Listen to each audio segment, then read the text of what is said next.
প্রথম যে আসামি, 1 নম্বর আসামি আমার চাচা, তাকে যেন দ্রুত গ্রেপ্তার করা হয়। ওই ছেলে বলতেছে এটা তার চাচার, তার চাচাও বলতেছে ওইটা ওই ছেলের। ইবনে সিনা হসপিটালে যাই টেস্ট করানোর জন্য।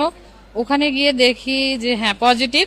পরে মেয়ের চাচি আমাকে বলে যে এটা একটা অন্য ছেলে, তাদের বাসায় যাওয়া আসা করতো, এই ছেলেটার এই বাচ্চাটা। তার পরবর্তীতে আমি ওই ছেলেকে খুঁজে নেই যে এই ছেলেটা কে। পরে আমি ছেলেকে জিজ্ঞাসাবাদ করলে ছেলে বলে যে মূলত এই বাচ্চাটা তার চাচা, সে তার বাচ্চা এটা না।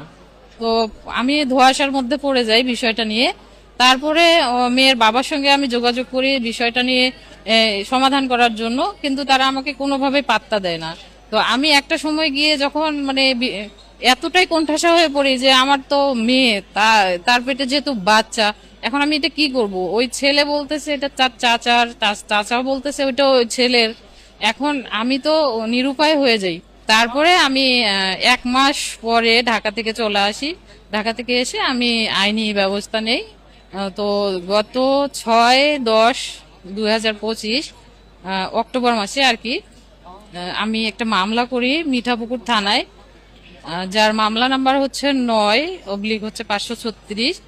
তো মামলার 1 মাস পরে 2 নম্বর আসামি ছিল মেহেদি হাসান, ও ধরা পড়ে।